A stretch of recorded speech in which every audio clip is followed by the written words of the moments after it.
G'day, I'm Pete and I'm the Aussie Bush Cop. I'm going to be sharing with you some stories about my time in the New South Wales Police Force.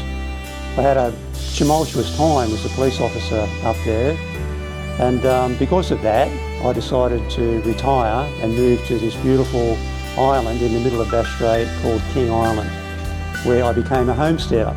I had chickens and ducks and highland cattle and a whole bunch of stuff going on where this is my cure for being in the New South Wales Police Force, and look forward to sharing my stories with you. G'day, how you going? I hope everything's going well in your life and you're happy and the chooks are laying eggs and your veggies are growing. I've been asked quite a number of times in the comments about corruption in the New South Wales Police. First of all, when I joined the police, it was post the Royal Commission into the New South Wales Police. So it was largely a very clean operation. Now, I don't know what it was like before, but I do know that there was even after the Royal Commission, that there was very few incidences where police were actually convicted of corruption offences. Now, the questions that have come in, of course, I don't know the person involved who's asking the question, but it's important to think, what is corruption? And I love words, and I think words are important, but the word corrupt simply means something's wrong. And I know that after the Royal Commission, that police that accepted half-price McDonald's, because it was routine that if police went into a McDonald's restaurant in uniform, they were given the food at half price.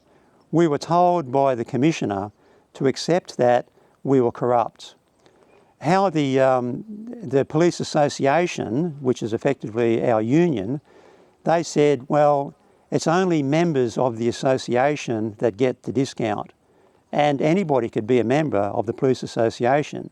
You didn't have to be a police officer, and that's how they got around that. But I found that a little bit difficult to no pun intended, but to swallow, that if I accepted half-price McDonald's, I was corrupt. Now, there are couple of incidences that I'll share with you about my experience of, let's say, possible corruption. One was a relative of mine was given an infringement notice for having someone in her car after 11 p.m.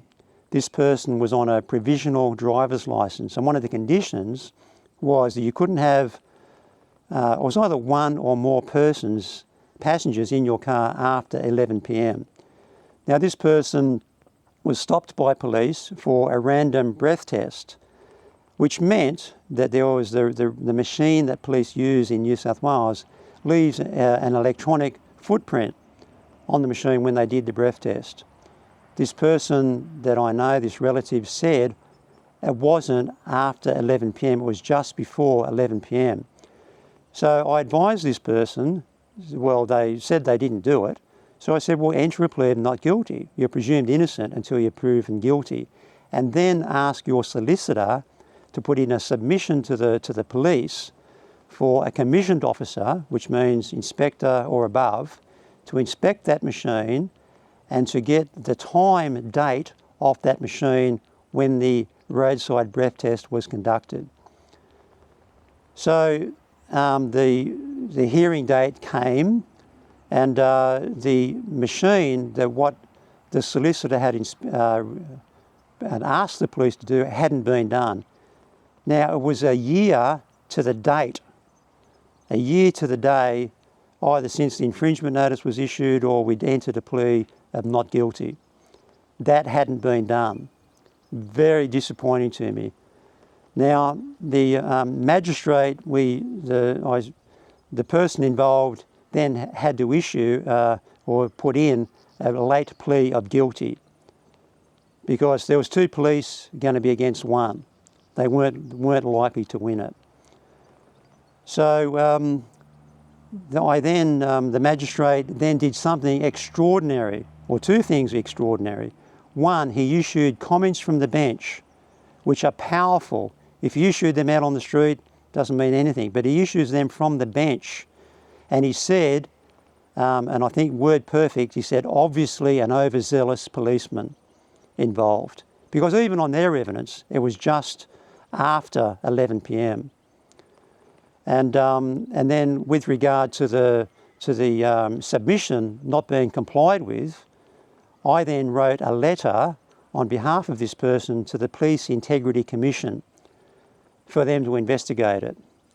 And they replied to me formally they weren't interested, that in their view it wasn't something of sufficient interest, which greatly disappointed me, because it was easily to do. I could have accessed that machine easily. It was a routine thing to do, but I deliberately avoided having anything to do with that roadside breath testing device. So I didn't want any suggestion that I touched it or in any way interfered with it, even though that was an impossible thing to do. So it was greatly disappointing to me, and that happened.